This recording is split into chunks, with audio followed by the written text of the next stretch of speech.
Hey guys, it's Trish here. Thanks for joining me today. I'm creating a card for the MFT Camp Create. This one happens to be for day one, which the theme was Monochromatic Magic. So to start out, I decided to go with the color purple, which is a color that I rarely ever pick up. So I decided to shake it up a bit and use it. I'm using the MFT Circle Burst stencil, and I'm pairing that up with some Lawn Fawn Sugar Plum ink because it seemed to be just the right shade of purple to match the cardstock that I am using on my card today. So there was a little spot up at the top that I missed, and that's why I like to just lift my stencil up a little bit to make sure that I have everywhere inked up like I would like, or even when using some paste, I like to just lift up a corner and check it out before I remove it completely and have to worry about lining it up again. I'm using a really delicate die for my sentiment, and so I thought the best way to go about it would be to use the Stick It adhesive. So I'm just peeling back the layers and applying it onto the back of the purple cardstock, and then I'm going to go ahead and use my bone folder to really burnish it onto the cardstock to make sure it's stuck really well. I then went ahead and die cut 3 of the Happy Birthday sentiment die, and I'm just laying that on, and each time I add a layer I use my bone folder to kind of burnish it together to be sure that it's stuck really, really well. To make sure that the sentiment popped from the front of my card, since it is all one color, I decided to use some embossing powder today. Now I could have easily just used the Wink of Stella brush pen or even the Spectrum Noir one, but for today I'm using some Versamark ink and just smushing it onto my die cuts, and then I'm using the Judykins Iridescent Sparkle embossing powder, and then I'm going to go ahead and heat set that, and it'll give it a really nice sparkly finish, which you can't go wrong with sparkle on a birthday card.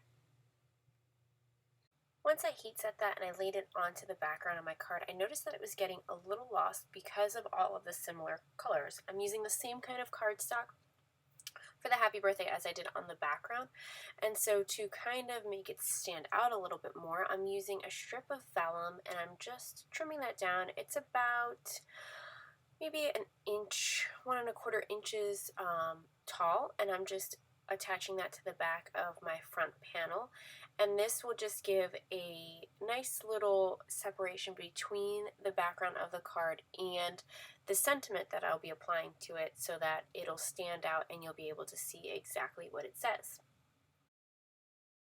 To pop up my background, I decided that I would just go ahead and use some craft foam. Again, could have easily just used foam tape for this, but I had some craft foam laying on my desk that was a scrap, and it happened to be the perfect size for this background, so I just used some score tape to attach this. Now I have used just regular snail adhesive to attach foam tape before, and I actually had a card fall apart on me. So I've really strayed away from using that. It might have just been this snail adhesive that I was using that day that wasn't very good, but I have since then strictly used score tape to adhere foam tape, just because I have that fear that at some point in time the card may fall apart, and if I'm sending it to somebody, that is the last thing that I want to happen. If you're anything like my mother, she saves cards for a really, really long time, and so I think about, if the recipient is going to save the card or have it, sitting on a bookshelf or something like that, I don't want it to one day just fall apart and the recipient kind of be baffled by it. So I strictly use score tape on the back of my foam, fun foam, sorry.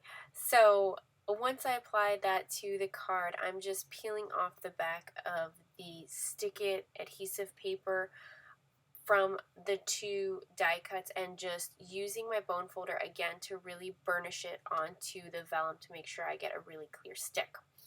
Now to finish off this card, I thought it needed a little bit more, sparkle and glitter, and so I decided that I would just use some of my sequins that I have in my stash.